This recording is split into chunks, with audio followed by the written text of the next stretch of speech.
समाजात वावरत असताना मनाला हेलावणाऱ्या अनेक कहाण्या आपण पाहत असतो। अशाच कहाण्या ज्या आहेत त्या कुष्ठरोग्यांच्या आहेत।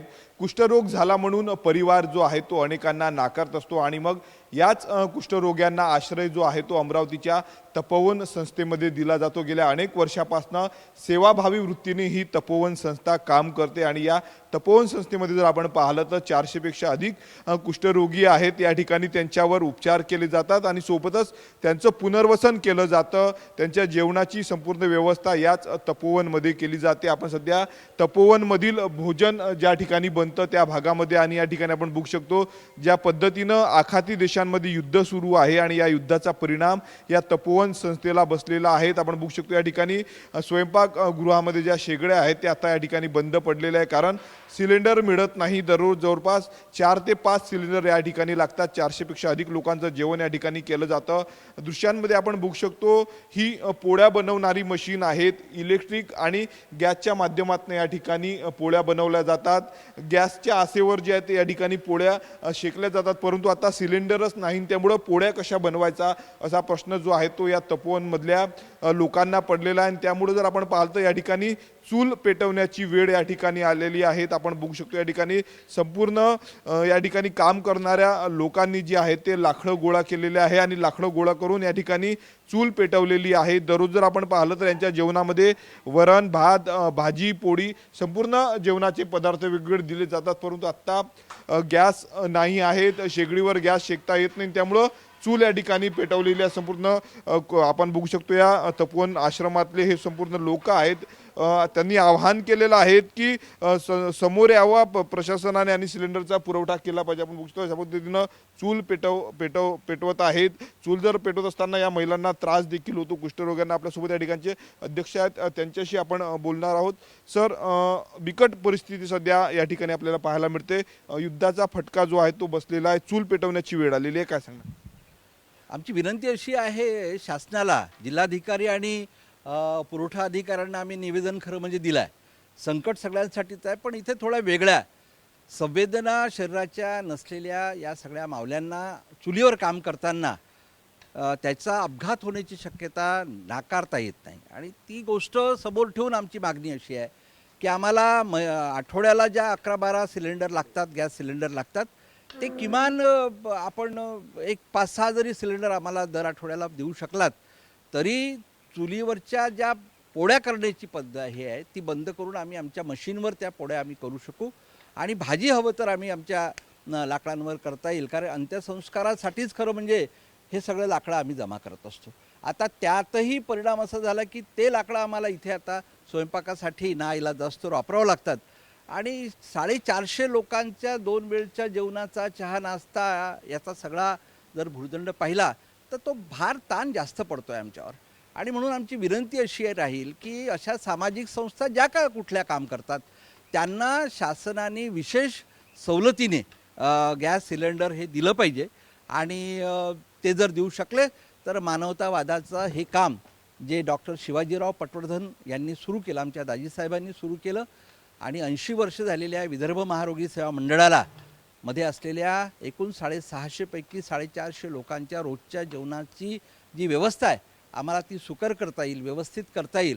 आणि माझ्या या सगळ्या वयानी खूप म्हणजे वय झालेल्या या सगळ्या मावल्या आहेत आणि अशा याच्यात रोगमुक्त आहेत, पण त्यांच्या हाताला सेन्सेशन नाही, संवेदना नाहीत आणि त्यामुळे जर एखादा चटका लागला, विस्तव लागला तरी त्यांना ते कळत नाही जखम होईपर्यंत आणि म्हणून आम्हाला तो अपघात वाटतो। तो अपघात होऊ नये आणि या सगळ्यांना सुरक्षितपणे आम्हाला पुढचं भविष्य त्यांचं उज्ज्वल करता यावं यासाठी शासनाने सहकार्य करावं अशी विनंती या निमित्ताने। दुसरीकडे जर आपण पाहतो ज्या ठिकाणी आता हे इंधन वापरलं जातं, जाळ केला जातोय, ते इंधन अंत्यसंस्कारासाठी वापरलं जातं, जमा करतात इथले लोक। आता जर संपूर्ण इंधन इथं जर जाळलं तर मग अंत्यसंस्काराचं काय होणार? म्हणजे ही समस्या जर पुढे आणखी काही दिवस नव्हे महिना राहिली तर मग आमची पुन्हा अडचण आहे की लाकडं आणायची कुठून। म्हणजे आम्ही विविध प्रयोग करतो, म्हणजे शेणातून लाकडं तयार करण्यापासूनचे प्रयोग या संस्थेमध्ये होत आहेत आणि लोकसहभागातून होतात, लोकसहकार्यातून होतात। उद्या ही लाकडंच संपली, कारण आपल्याला मी हे देखील भीषण वास्तव सांगितलं पाहिजे की उन्हाळ्यामध्येच रुग्णांच्या मृत्यूची संख्या ही वाढते। जसं जसं ऊन वाढत जाते तसं तसं संख्या ही दरवर्षाला वाढते. म्हणजे या काळामध्ये आम्हाला इंधन म्हणजे लाकूड हे अंत्यसंस्कारासाठी अधिक लागतं आहे. आता या प्रश्नावर जर आपण पुढे गेलो तर मग ह्या अडचणी निर्माण होऊ शकतात. आणि म्हणून आमचं म्हणणं असं आहे की इथली जी आम्ही मशीन सुरू केलेली आहे, मागच्या 10 वर्षापासून पोळ्या तयार करणारी मशीन आहे, त्याला गॅस आणि इलेक्ट्रिक या दोन्हीचा काम लागतं आहे. तर ते जर आम्हाला मिळू शकलं, विनंती म्हणून आहे. संघर्ष तर आम्ही करतो, रोजचा जो आहे उदरनिर्वाहाचा प्रश्न तो तर आम्हाला भागवावाच लागतो, तो कसंही करून भागवतो. आणि म्हणून जवळपास सगळे कार्यकर्ते आणि इथले मावल्या एकत्र मिळून सामूहिकपणे स्वयंपाक करण्याची ही पद्धत आता आम्ही एवढ्यात सुरू केलेली आहे. नक्कीच आपण बघू शकतो या ठिकाणी स्वयंपाकाची जी आहे ती तयारी झालेली आहे. याच ठिकाणी जर आपण पाहिलं तर आता चूल पेटवली जात आहे. पूर्वी या ठिकाणी गॅस सिलेंडरच्या मोठ्या शेगड्या आणि त्या ठिकाणी संपूर्ण हा स्वयंपाक केला जातो. ते आपण बघू शकतो कुष्ठरोगी माय मावल्या आणि या ठिकाणी स्वतः आता स्वयंपाक बनवत आहे. चुलीवर जर स्वयंपाक करायचं म्हटलं किंवा मग पोळ्या शेकायचा म्हटलं तर त्यांच्या हाताला जो आहे तो त्रास मोठ्या प्रमाणात होतो. आणि त्यामुळे त्यांनी विनंती शासनाकडे केलेली आहे की सिलेंडर जे आहे ते दिलं पाहिजे. आपल्यासोबत काही महिला या ठिकाणी ज्या काम करते त्यांना आपण बोलणार आहोत. आजी काय सांगणार, काय त्रास होत आहे तुम्हाला आता सिलेंडर नाही तर? आणि लाकडावर लई त्रास होते, काढा होते, सारे कपडे अंग आणि शेक लागते, मारोवेस लोकांना पोळ येते. किती दिवसापासून या ठिकाणी अशा पद्धतीने तुम्ही स्वयंपाक करता? 1 महिना होते आता. हां, काय विनंती आहे तुमची शासनाला, काय सांगणार तुम्ही? गॅस द्यावा. हां, आपण बघू शकतो या ठिकाणी या संपूर्ण माय मावल्यात स्वयंपाक करतायत. आजी काय त्रास होत आहे? तुम्ही या ठिकाणी स्वयंपाक स्वतः बनवावा लागतो, पोळ्या शेकावं लागतं? पोळं येतात हाताला, गरम होते आम्हाला. आम्ही चुलीवर स्वयंपाक करत आहे.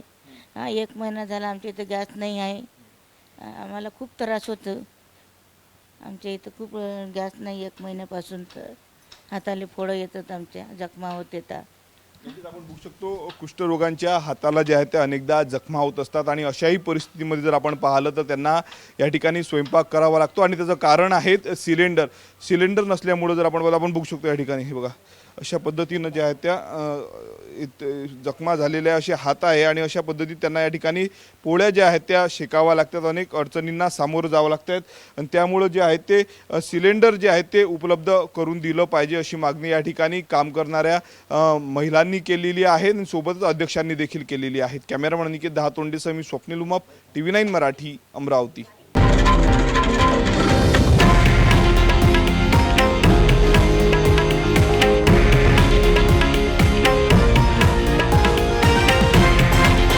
हे आहे देशातील नंबर 1 न्यूज नेटवर्क आणि आपण पाहत आहात TV9 मराठी, एकमेव.